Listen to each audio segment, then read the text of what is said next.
오늘은 어버이 주일입니다. 어버이의 은혜에 감사하고 또 공경하는 마음을 다짐하는 그런 주일이란 말이죠. 이 원래 어버이 주일은 사실은 1956년 우리 정부에서 어머니 날로 정한 것이죠. 어머니 날.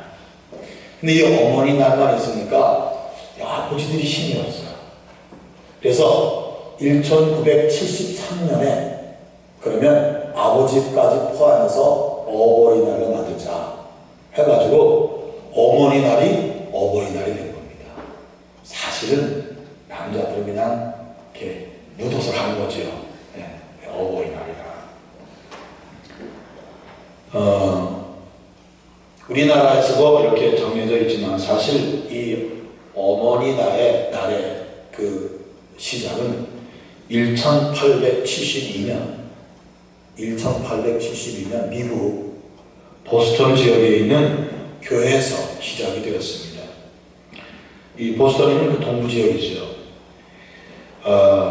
그 자비스라고 하는 교회 집사님이 여집사님이 우리 어머니날을 만들어서 그 어머니를 기리고 또 그 어머니를 생각하는 날을 한번 만들자 해가지고는 이제 어떤 일을 했냐면 그 어머니날 이제 교회 바깥에서 들어오시는 분들한테 이제 이렇게 물어봅니다. 부모님이 생전에 계십니까? 그러면 네, 부모님 생전에 계십니까? 그러면 이런 빨간 카네이션을 달아주는 거죠. 빨간 카네이션을 달아주고 또 부모님이 생전에 계시지 않는다면 하얀 카네이션을 달아줘요. 그래서 오늘 제가 하얀 카네이션을 달고 있어요. 여러분들 빨간 카네이션을 달고 있다는 것은 축복입니다. 무슨 의미인지 아시겠습니까? 부모님이 생전에 계시다는 의미지 않습니까? 진짜 카네이션이 없어요. 이거 다 달라. 부모님이 생전에 계시잖아. 그쵸? 오늘은 뭐 노인이고 젊은이고 다 그냥 이 카네이션을, 빨간 카네이션을 달아드렸습니다. 그 유래는 그렇다는 얘기입니다. 그래서 돌아가신 부모님을 추모하며 하얀 카네이션을 달고 또 살아계신 부모님들을 감사하면서 빨간 카네이션을 달고 그리고 그런 부모님을 주신 하나님께 감사하면서 드리는 예배, 이것이 곧 어버이 주일 예배인 것입니다. 우리나라에는 선교사님들을 통해서 이 마더스데이, 어머니날이 소개가 되었고 1930년 정도에 구세군에서 가정단이라는 단체가 있었어요. 가정을 세운다. 그래가지고 이 가정단에서 어머니 주일을 시작을 했습니다. 우리나라는 1930년에 시작이 된 것이죠. 그리고 1932년에 그 감리교회에서 5월 둘째 주일을 부모님 주일로 지킬 것을 결의를 한 것입니다. 이렇게 보면 어버이 주일, 그러니까 어버이날, 이것은 사실 어디서부터 시작이 됐죠? 교회로부터 시작이 된 것입니다. 그래서 모든 사람들이 어버이날, 그래서 우리나라는 5월 8일이 어버이날로 이렇게 정해져 있는 것입니다. 20세기에 인류 그 학자라고, 역사학자라고도 알려진 최고의 석학, 영국 사람 아놀드 토인비가 우리나라를 방문을 했습니다. 그때 우리나라는 굉장히 약소국이고 후진국이었죠. 그런 그 한국을 다녀와서 그 사람이 그 어떤 그 기고를 했냐면 이런 얘기를 했습니다. 장차 한국이 인류에 기여할 것이 있다면 그것이 바로 대가족제도, 효사상이다. 만약 지구가 멸망하고 인류가 새로운 별로 이주해야 한다면 지구에서 꼭 가지고 가야 할 제일 첫 번째 문화는 한국의 효문화, 대가족제도이다 라고 말했습니다. 우리나라가 이 세계에서 그 존재가 별로 알려지지도 않은 상황에서 이 톰이라는 사람이 자기 책에다가 한국의 대가족제도의 이 찬양과 그 다음에 이 효에 대한 것을 세계에 알리고 그리고 아주 극찬한 내용인 것입니다. 그런데 만약 그분이 지금 우리나라에 와서 조금 살아본다면 그런 말을 할 수 있을까? 그럼 어떻게 생각하십니까?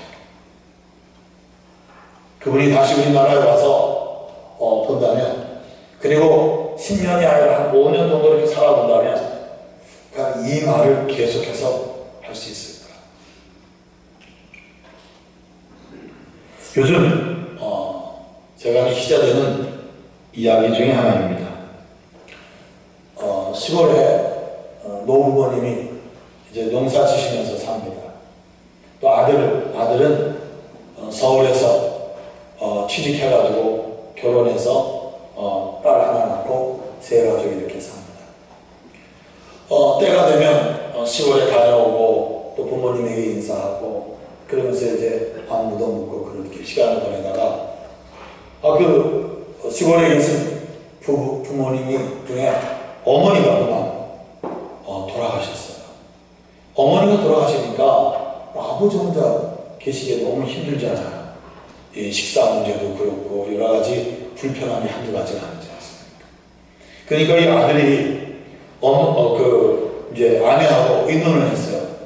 자, 우리 혼자 계신 아버지를 모시면 어떨까? 이렇게 얘기를 한 거죠. 그러니까 이 며느리도 좋다고 아버님 모셔서 우리 함께 살자. 그래가지고는 흔쾌히 얘기를 하니까 이 아들이 시골에 가서 아버지한테 아버지 어머니도 안 계시고 적적하고 여러 가지 삶이 힘드니까 저희 집에 오셔서 같이 사십시다.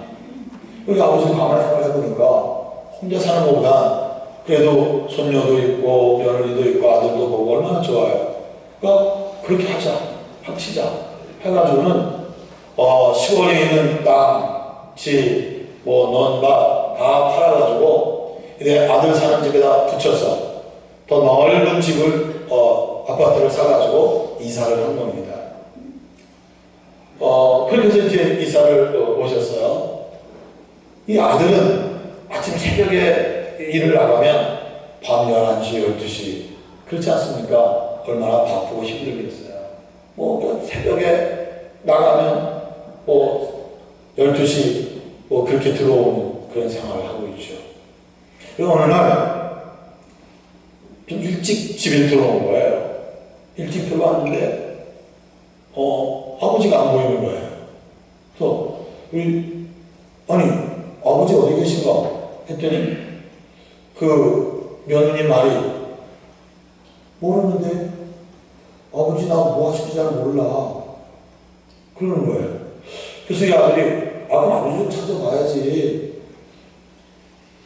그럼 이제 아버지 방을 들어간 거예요. 아버지 방을 들어갔더니 그 아버지 방에 밥솥이 하나 놓여있고 또 속옷을 빨아서 걸어놓은 게 있고 그리고 그 아버지 방에 냉장고가 하나 있는 거예요.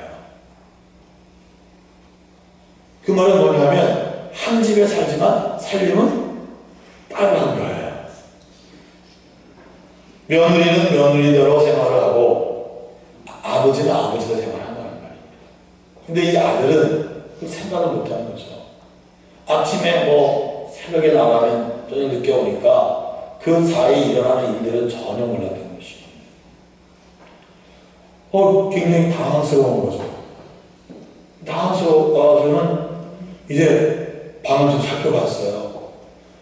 방을 살펴봤더니 방 한쪽에 볼펜을 꼭꼭 눌러가지고 쓴 글씨가 하나 있었어요. 그게 뭐라고 써있나 가만히 보니까 이런 말이 거기 이렇게 쓰여져 있었습니다. 잘 있거라 3번아 5번은 간다. 잘 있거라 3번아 5번을 간다. 무슨 암호야, 암호. 그래가지고는 뭐 여기저기 알아봐도 뭐 소식이 없어요. 파출소에다 이제 아버지가 나가셨으니까 신고를 했습니다. 그리고 그 다음날 날이 밝았을 때는 노인정을 달려갔습니다. 아버지가 늘 오고 가고. 근데 뭐 욕을 잘 오지 않았다는 거예요. 너무 당황스러워서 계속 찾아다니다가 그 노인정에서 가장 아버지하고 친한 어르신을 만난 거예요. 내가 자네 부친하고 굉장히 친하고 얘기도 많이 나눴지. 근데 그 영감 요즘 안 나오네. 어디 아프신가? 하고 도리 아버지한테 묻는 거죠. 아니 그게 아니라 우리 아버지가 지금 집에 계시지 않고 어디 가시는지 모르겠어요. 그러면서 주머니에서 부스럭부스럭 꺼내가지고 어르신 혹시 이거 아세요? 우리 아버지가 남겨놓은 글인데요. 3번아 자기 거라 5번은 간다. 이게 도대체 무슨 말일까요? 하니까 이 어르신이 자네 이거 모르나? 자네 아버지가 나한테 늘 하는 말이 있어. 그래서 뭐냐면 우리 집의 1번은 며느리고 2번은 손녀고 3번은 아들이고 4번은 강아지고 그리고 내가 5번일세. 그 말을 딱 듣자마자 이 아들이 아차한 거죠. 여러분 전통적인 과정에서는 아버지는 영벌입니다. 그러나 지금 강아지 나옵니다. 이것이 오늘 우리 여러분 가정에서 일어난 일은 아닙니다. 이 시대의 한 모습을 그려본 그런 모습이라는 이야기인 것입니다. 그렇습니다. 오늘 어버이 주일입니다. 여러분 신앙이 과연 뭘까요? 뭐가 신앙일까요? 뭐가 믿음일까요? 여러분 신앙 하면 그냥 하나입니다. 하나. 그것은 뭐냐면요 한 단어입니다.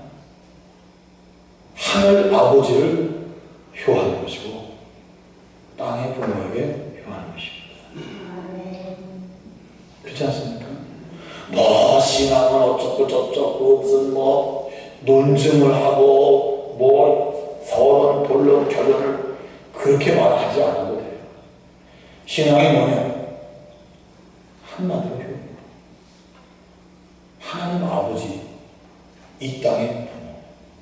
그것이 성경에서 우리에게 가르쳐주고 있는 인간의 도리요 삶의 원칙인 것입니다.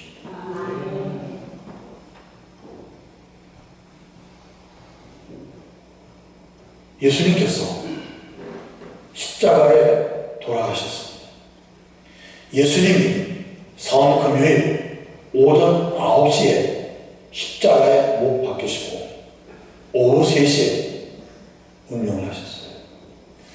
그러니까 6시간 동안 그 십자가상에 계시는 동안에 마태, 마가, 누가, 요한 이 복음서는 예수님께서 그 십자가상에 살면서 하신 말씀을 7개를 우리에게 소개해 주고 있습니다.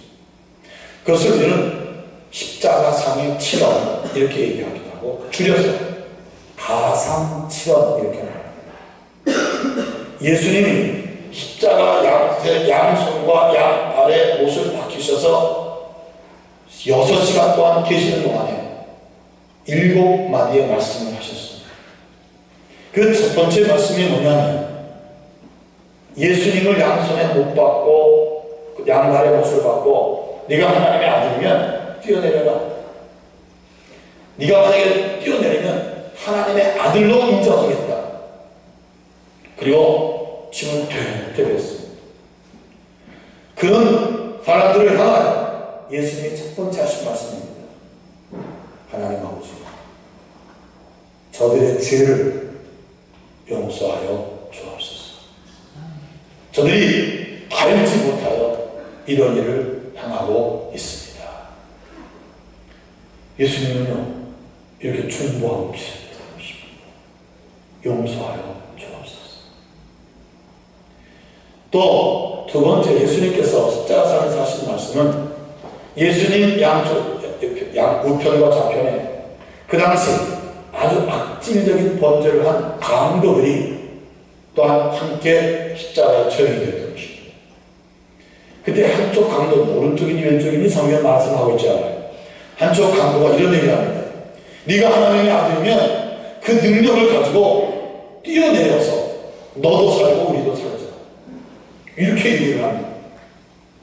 네가 하나님의 아들이지 않냐? 그럼 네 능력을 갖고 좀 뛰어내려서 너도 살고 우리도 좀 살게 해주라. 그럴 때 또 한쪽 강도가 이런 말합니다. 이 어리석은 놈아, 우리는 우리가 지은 죄로 인해서 십자가에 처형이 되지만 이 나사렛 예수님은 죄가 없으신 분이야. 그런 말 하지 마. 그러면서 예수님에게 이런 부탁을 합니다. 예수님, 나는 예수님이 하나님의 아들이심을 믿습니다. 한즉 천국에 이를 때 나를 좀 기억해 주옵소서. 남원에 이를 때 나를 좀 기억해 주세요. 라고 그 마지막으로 예수님 앞에 요청을 합니다. 그럴 때 예수님께서 뭐라고 말씀하시죠? 오늘 너와 내가 낙원에 있을 것이다. 구원을 허락해 주신 것입니다. 그 마지막 순간에 너와 내가 오늘 낙원에 있을 것이다. 예수님은 하나님의 소원이 무엇인지 아시잖아요.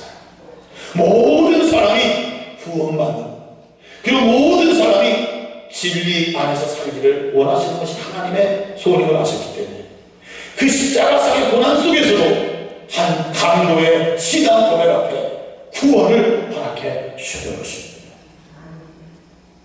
너와 내가 낙원에 있을 것이다. 그런가 하면 더 예수님은 이런 말씀도 하셨습니다. 양손과 양발에 못이 박혔을 때 그 몸에서 피와 물이 다 빠져나가는 겁니다. 여러분, 우리가 지금 여기 보이는 십자가가 여기 있습니다만 십자가 처형, 이 골고다 언덕은 아주 피비린내 때문에 숨을 못 쉴 정도일 것입니다. 피비린. 33살의 예수님과 양쪽에 있는 강도 둘이 심장이 움직일 때마다 양손과 양발을 통해서 피가 뿜어져 나와 그 바닥은 완전히 피어졌습니다. 그 피비린내가 얼마나 많이 나겠습니까? 온몸에 피가 빠져나갑니다. 할 때 육체적인 증세가 뭡니까? 혀가 말리는 거죠. 혀가 말리면서 목이 터져나가는 것입니다. 목이 막 무섭게 터져나가는 것이죠. 그렇게 예수님께서 뭘 말씀하셨습니까? 내가 목이 마르다. 내 목이 지금 어떻게 하고 있다? 터져나가고 있다. 그것은 예수님의 십자가가 육체로 인해서 이루어진 것을 우리에게 보여주는 것입니다. 예수님의 고난은 육체의 고난이죠. 그래서 그 고난을 받은 우리의 허물이요, 죄요, 그리고 우리의 질병을 위함이라고 말씀하고 있는 것이죠. 여러분, 예수님이 못나다. 그것은 예수님이 육체의 몸으로 십자가에 못 박히심을 우리에게 증언하고 있는 것입니다. 또 변경하면 오늘 본문에 계신 말씀입니다. 예수님이 지금 막 혀가 말려 들어가고 그리고 목이 마르고 막 그런 상황에 보니까 십자가상에서 이렇게 보시니까 한쪽에 모친 마리아와 이모와 그리고 제자 요한 그 몇 명의 여인들 막달라 마리아가 막 통곡을 하면서 지금 주님을 바라보는 것입니다. 예수님의 모습이 얼마나 처절하고 그의 머리에 가시 면류관이 찢어져가지고 온 얼굴이 피곤하게 되고 예수님의 몸은 채찍 39대를 맞아서 살갗이 다 벗겨지고 뼈가 드러난 상황이고 양손과 양발목은 십자가에 대못이 박혀가지고 피가 막 계속 부서져 나오는 그 모습을 보는 멋진 마리아의 마음이 어떻게 되냐는 것이죠. 아무것도 해줄 수 없습니다. 그 어머니의 마음, 그래서 막 통하고 오는 그 어머니를 바라보면서 예수님께서 오늘 이렇게 말하는 것입니다. 어머니, 보십시오. 아들이 여기 있습니다.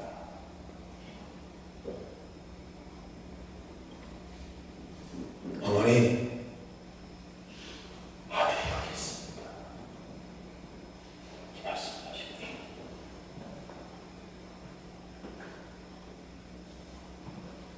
여러분, 아들이 여기 있다. 어머니. 그 마지막 순간 예수님 어머니를 부르는 것입니다. 그 한마디에 어머니에 대한 미안한 마음도 있고, 그 어머니에 대한 죄송스러움도 있고, 얼마나 많은 내용들이 포함되어 있는지 모르겠어요. 어머니, 아들입니다. 지금 모친을 앞에 놓고 운명을 바로 앞둔 아들 예수님이 하신 말씀인 것입니다. 여러분, 그리고 예수님은 또 이런 말씀도 하셨습니다. 하나님 아버지, 내 영혼을 아버지 손에 의탁합니다. 운명하신 바로 전에 하신 말씀입니다. 또 이런 말씀도 하셨습니다. 엘리 엘리 라마 사박다니. 이 말은 하나님 하나님 어찌하여 나를 버리셨습니까? 그리고 마지막으로 다 이루었다. 그리고 운명하시다.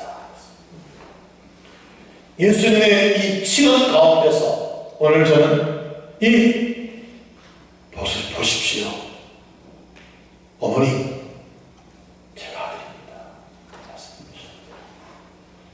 여러분, 예수님은 하늘 아버지의 뜻을 위해서, 그 하늘 아버지의 뜻을 이루기 위해서 순종하여 육신의 몸을 입고 이 땅에 태어나셨습니다.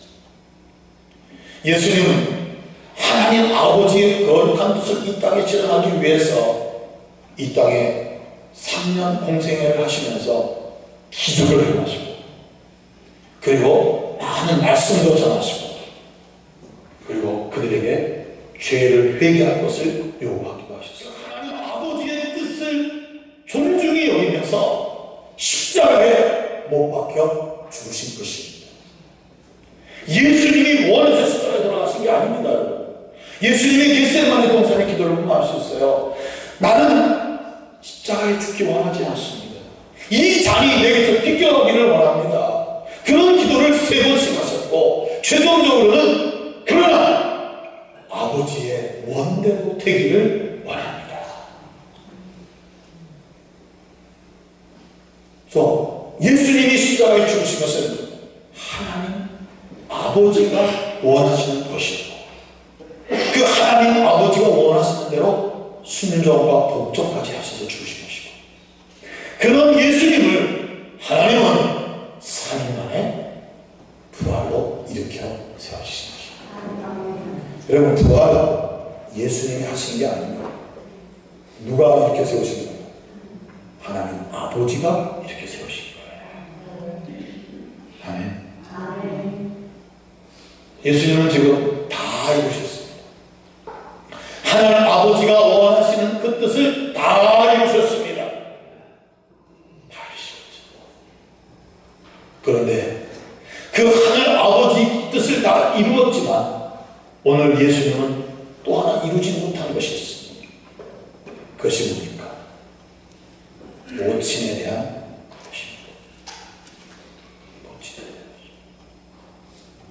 그럼 예수님은요, 복음서에 보면 예수님이 30세 때와는 어머니와 동생들을 양육했습니다. 목수일을 하면서. 그리고 30세 때부터 33세까지 사역을 하셨죠. 집을 나오신 것이죠. 그 집을 나와서 사역을 할 때 그 어머니와 동생들이 예수님을 붙잡으러 온 적이 있어요. 왜냐하면 사람들이 예수님 어머니한테 이런 얘기를 했어요. 보시오, 당신 아들이 지금 미쳤어. 그래서 자기를 아들이라, 하나님 아들이라고 얘기하고 다니고 귀신에 들려가지고 기적도 행하고 그러고 다니고 있어. 그러니까 잡아가 집에 가더라. 당신 아들이 지금 미쳐있다고. 이렇게 사람들이 이야기를 하는 거예요. 그러니까 이 예수님의 어머니와 동생들이 예수님을 지금 잡으러 온 거예요. 그 제자들이 예수님 앞에 말한 거죠. 예수님, 지금 예수님의 모친과 동생들이 예수님을 좀 만나자고 하는데 어떨까요? 예수님이 이런 말씀하시죠. 누가 내 모친이고 누가 내 어머니이며 누가 내 형제들이냐? 하나님 아버지의 뜻대로 사는 자가 내 어머니요 모친이요 내 형제이니라. 얼마나 정말 잘 말씀하셨는지 모릅니다. 그렇죠? 그런 예수님이 지금 십자가상에서 죽어가시면서 누구를 찾고 있는 거예요? 어머니를 찾고 있는 것입니다. 그분은 분명히 하늘 아버지의 모든 뜻을 다 이루셨습니다. 그러나 하늘 아버지의 모든 뜻을 이루었다는 그 전체가 다가 아니라 한 가지 우리에게 보여주고 계시는 것이죠. 인간의 도리가 무엇인가를 보여주고 계시는 것입니다. 아멘. 오늘 어버이 주일입니다. 이 어버이 주일, 부모님을 공경하라고 하는 말씀을 통해서 우리가 다시 한번 우리 자신을 한번 살펴보는 시간이 되어야 할 줄로 믿습니다. 왜 성경은 우리 이렇게 부모님에 대한 하나님 아버지를 경외하고 내 육신의 부모를 공경하라 이렇게 분명히 말씀하고 있다는 거죠. 왜 그럴까요? 사실 부모 공경은 기독교만 얘기하는 것이 아니라 동서복음을 통해서 모든 사람 공통적인 것입니다. 오늘 성경에서 말씀하고 있는 부모 공경에 대한 이 모습을 우리 한번 더 깊이 살펴보고자 하는 이야기인 것이죠. 나와 여러분이 신앙의 모델이고 나와 여러분들이 주이신 하나님의 아들 예수 그리스도께서 왜 십자가상에서조차 어머니 보십시오 아들입니다. 그러면서 그 옆에 요한, 예수님이 가장 사랑했던 요한을 보면서 요한아 이제부터는 내 어머니이니라. 더 이상 육신의 어머니를 섬길 수 없는 걸 예수님은 아시고 그리고 그 어머니를 내버려 두는 것이 아니라 자기 가장 사랑하는 제자 요한에게 어머니를 부탁하고 있는 것입니다. 여러분 예수님의 12 제자 가운데 요한 사도는 사도행전에 이름이 없어요. 사도행전 3장에 보면 베드로와 요한이 기도하러 성전으로 올라가다가 안진뱅이를 일으킨 사건 이후로부터는 예수님의 12 사도 특히 베드로의 이야기도 많이 나오는데 요한의 이야기는 나오지 않습니다. 왜 요한의 이야기가 안 나올까요? 왜 요한은 거기서 멈췄을까요? 사실 요한은 그 이후로부터 사역을 하지 못했습니다. 이유는 뭘까요? 예수님의 유언 때문인 것입니다. 이후로부터 요한은 예수님의 모친 마리아를 죽을 때까지 그를 섬겼던 것입니다. 누구 대신이요? 예수님 대신. 그래서 에베소에 가면 예수님의 모친이 살던 집이 지금 있습니다.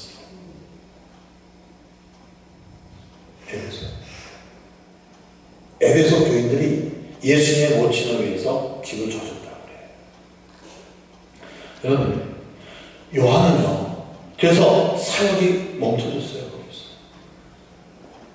그러나, 그는 예수님의 유언인, 예수님의 어머니를 꾸준히 섬겼던 것이죠.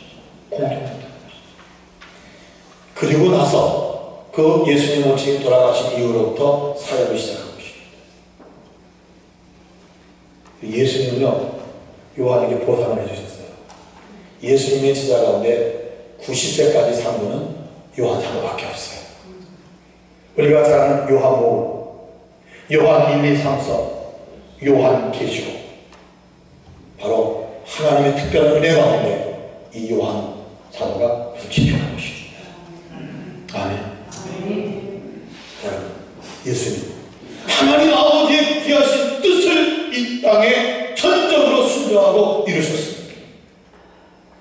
그런가 하면 그분의 모친도 향한 그의 책임감과 배려를 성령에게 보여주고 계신 것입니다. 나는 하나님이 원하시기 때문에 난 하나님의 뜻만 따르면 돼 하고 부모를 매박쳐주는 것은 그것은 믿음이 아니에요. 신약성경에 보면 고르반이라는 말이 있어요.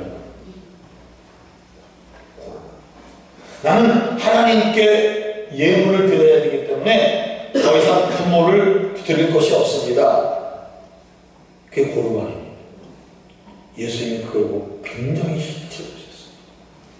어찌 눈에 보이는 부모를 섬긴다고 하면서 부모를 섬긴 그 모습이 그러면서 하나님 아버지를 섬긴다고 할 수 있겠냐. 눈에 보이는 부모도 섬기지 못하면서 보이지 않는 하나님을 섬긴다는 너희들의 모습이 얼마나 우스우냐. 고르반. 여러분, 성경은 부모를 공경해야 할 분명한 이유를 이렇게 말합니다. 이것이 곧 인간의 도리요 원칙이다. 그렇게 믿습니까? 믿음의 조상이 누구죠? 아브라함. 여러분, 아브라함이 갈대아 우르에서 75세 때 하나님의 명령을 듣습니다. 아브라함아, 갈대아 우르를 떠나라. 내 아비 친척 모든 이 집을 떠나라. 내가 지시할 땅으로 가라. 내가 너를 복을 주고 하늘의 별처럼 땅에 물같은 민족을 삼을 것이고 너로 인해 복의 근원이 되게 하리라. 75세 때에 이 말을 듣습니다. 근데 여러분, 아브라함이요 그 말을 듣고 갈대아우를 출발합니다. 근데 그 갈대아우를 출발하는데 바로 가나안으로 가지는 못해요. 여러분, 창세기 11장 끝부분을 읽어보면 거기에 무슨 말이 나오냐면 아브라함이 출발할 때 아버지 데라를 모시고 갔고요. 자기 동생의 아들 룻을 데리고 갑니다. 아버지 데라에게는 세 아들이 있었습니다. 그 첫째 아들이 아브라함이고요. 말째가 하란입니다. 근데 하란이 죽고 혼자 남아있는 게 룻이었어요. 그러니까 아브라함이 아버지를 모시고 지금 가나안 땅을 가다가 어디에서 멈췄냐면 하란이라는 땅에 멈췄습니다. 그 하란의 땅에서 왜 멈췄을까요? 왜 가나안으로 가지 않았을까요? 저는 이런 말씀이 있습니다. 그 하란 땅에 데라가 205세를 살고 죽었더라. 몇 살이에요? 205살. 여러분, 사도행전 7장 스데반이 설교에도 동일한 내용이 나와 있습니다. 즉, 믿음의 조상 아브라함이 하나님의 명령을 듣고 가나안을 향해서 가는 과정에 왜 하나님 땅에서 그렇게 오랫동안 머물러 있었을까? 왜 머물러 있었을까요? 바로 부친 때문인 것입니다. 노후에 그 몸을 갖고 가나안까지 갈 수가 있었던 것이죠. 그래서 하란에서 머물면서 아버지가 편안히 끝까지 계시다가 돌아가신 이후에 그리고 하란에서 다시 가나안으로 간 것입니다. 아브라함은 믿음의 조상입니다. 그럼 하나님의 뜻을 따라 가는 사람이었습니다. 그러나 그가 또한 중요하게 여겼던 것은 뭐냐면 육신의 아버지에 대한 모습입니다. 아시겠습니까? 그렇구나. 믿음이라는 게 뭐야? 믿음이 곧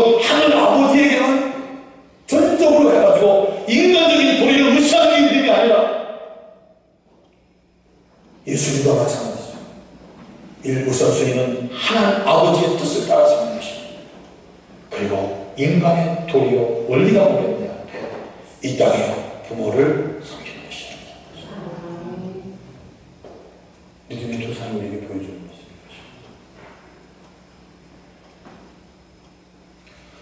여러분, 지금 우리 대한민국 사람들이 이 원칙을 무시하고 살다가 어마어마한 대가를 지금 치르고 있습니다. 어른들이 이 원칙을 무시하고 살다가 우리의 자녀들을 다 잃어버리는 것입니다. 원칙을 왜 무시합니까? 무엇 때문에 원칙이 무시됐습니까? 욕심입니다.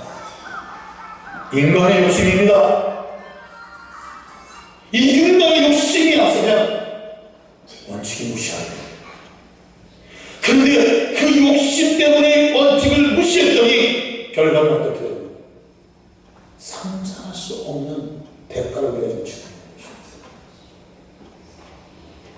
원칙을 지키는 것은 불편합니다.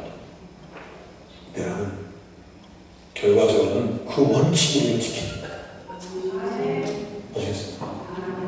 원칙을 지키는 건 굉장히 불편합니다. 원칙만 비껴가면 내가 원하는 거 다 이룰 수 있습니다. 볼 수도 있습니다. 그런데 그 원칙으로 인해서, 무시하는 원칙으로 인해서 우리 주님의 피임을 하지 않습니까? 하나님, 우리에게 세우신 인간의 도리와 원칙이 있습니다. 믿음을 두 개로 나눠 말씀하지 마십시오. 하늘 아버지를 섬기는 뿐만 아니라 이 땅의 부모를 섬기는 것이 믿음입니다. 이것이 도리입니다. 이것이 원칙인 것입니다.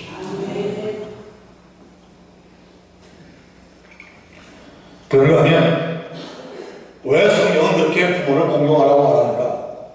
여러분, 이 부모를 공경하는 것은요, 결국은요, 여러분들의 유익을 위한 것입니다. 아시겠습니까? 여러분들의 유익을 위한 것입니다. 약속 있는 첫 계명이 약속 있는 첫 번째 계명. 내 부모를 공경하라. 내가 땅에서 형통하고 장수하라. 여러분, 복의 근원이 누구시죠? 복의 근원이 누구시죠? 하나님이십니다. 하나님의 약속이 있어요. 내 부모를 공경하라. 그러면 내가 이 땅에서 잘 되고 형통하고 장수하라. 부모님들은 이런 얘기를 해요. 애틋하지 않아요, 자녀들이 사는 게. 그래, 나는 상관없어. 너희들만 행복하게 잘 살면 돼. 너희들만 행복하고 잘 살면 난 그것으로 끝이야. 내 걱정하지 마라. 맞습니까? 이 세상의 모든 부모는 그렇게 얘기해요. 그래, 걱정하지 말고 나는 믿음만 행복하면 돼. 여러분, 성경은 그렇게 말씀하지 않습니다. 왜? 자기들만 행복해요. 왜 그것으로 선을 긋습니까? 이 말은 다른 말로 말하면 왜 우리의 자녀들이 하나님으로부터 받는 복을 막냐는 것입니다. 성경은 분명히 부모를 공경하면 하나님이 복을 주신다고 했었기 때문에. 너무 인간적인 말이지 않습니까?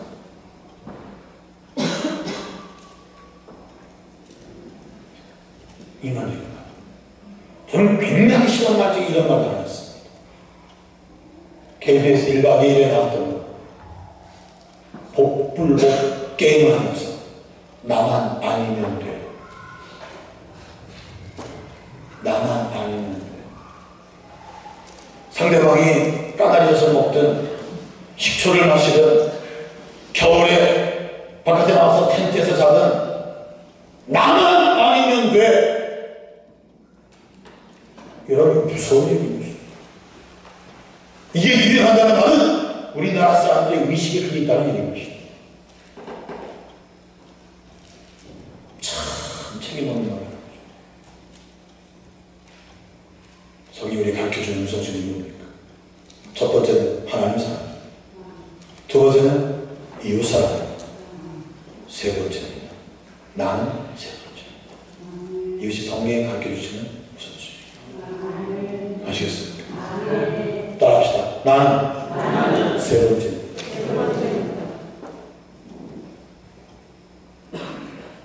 얘들만 행복하는데 아니야. 너희들도 행복해요. 너희들도 다 부모도 행복해요. 자녀들만 아멘. 아멘. 아멘. 그게 도리. 아멘. 오늘 하나님이 복을 받는 비결이 여기 있습니다. 에베소서 6장 1절과 13절, 신명기 5장 16절에 말씀. 분명한 복을 받는 길을 말씀하고 계십니다. 여러분들 부모님을 통해서 복을 받아 가셔야 합니다. 아멘. 아멘. 아멘. 저도 예수 믿는 사람이기 때문에 더 민감하게 해야 할 것입니다. 그런가 하면 세 번째로는요, 뭐 이것들 다 빼버리십시다. 인간의 도리 이런 거 다 빼고, 원칙 빼고, 법받는 것도 빼버리십시다. 다 빼버려. 이것도 아니고 저것도 다 아니라고 생각하시다. 다들 요거 때문에 나도 할 수 있어요. 이번에 부모 공경, 하나님의 명령입니다.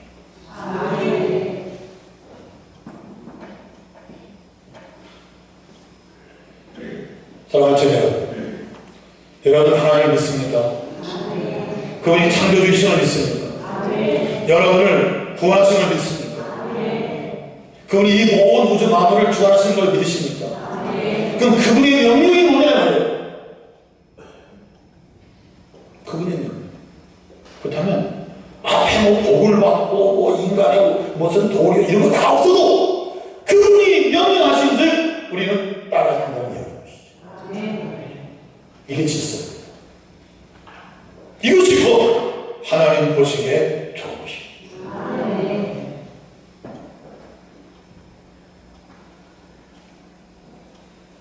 지난 시간에 제가 그런 고백을 한 적이 있습니다. 설교자로서 가장 힘든 것은 읽기 잘 아는 본문을 갖고 설교할 때 힘들다고 그랬어요. 주제로서 정말 설교하기에 굉장히 부끄러운 것이 뭐냐면 아세요? 어버이 주소. 설교자로서 나도 자식이잖아. 나도 자식으로서 과연 내 모습은 어떤가? 이 말씀을 전하는데 솔직히 인간적으로 자신이 없습니다. 그러나 하나님의 말씀을 대화하는 사람으로서 저는 말을 하면 동시에 이 말씀을 또한 제 자신이 듣고 있는 것입니다. 아멘. 제가 자신 있게 했다고 이런 말 하는 거야. 저도 가슴에 얼마나 많은 후회합니까? 그런데요, 이제는 왜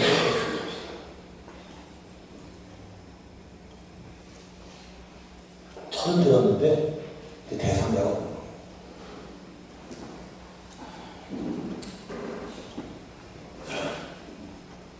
하나님의 명령이십니다. 왕의 명령을 어명이라고 말합니다. 어명 앞에는 누구도 아니오가 없습니다. 사약을 내려도 임금이 계신 곳을 향하여 절하고 사약을 받아먹고 죽습니다. 왜? 어명이기 때문입니다. 만왕의 왕이신 하나님이 하신 명령입니다. 내 부모를 공경하라. 여기 이유가 없습니다. 어떤 무엇을 배울 것도 없습니다. 여러분, 이전 원칙에 대한 말씀을 드렸습니다. 이제 여러분의 삶에 적용하는 부분은 주님께 물어보십시오. 주님, 부모님은 어떻게 공경해야 할까요? 세부적인 건 주님께 물으십시오. 이 원칙을 물어보지 마세요. 원칙은 이미 세워진 것입니다. 어떤 사람 이런 얘기합니다. 주일날 교회를 갈까요 말까요? 기도해보고 결정하겠습니다. 참 답답한 사람. 이미 우선 세워진 원칙입니다. 주일은 하나님 앞에 예배하는 원칙이 이미 세워진 것입니다. 그걸 갖고 무슨 또 기도를 해요? 이미 세워진 원칙입니다. 무슨 지 아시겠습니까? 부모를 공경하는 원칙이 세워졌는데 할까요 말까요가 없다니까요. 이제 세부 상황에서는 여러분들이 은혜의 영성으로 판단하는 것입니다. 은혜의 영성을 판단하는 게 아니라 여러분 안에 계신 예수 그리스도께 묻고 그 주님이 주시는 감동을 가지고 움직이셔야 됩니다. 아멘.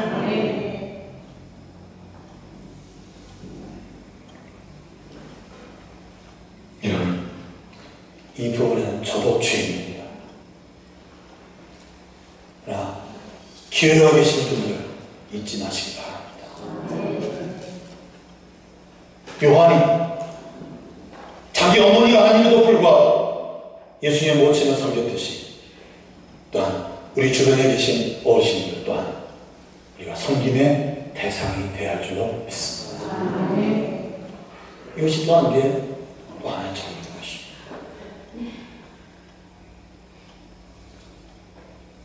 우리 찬송 한 장 부르도록 하겠습니다.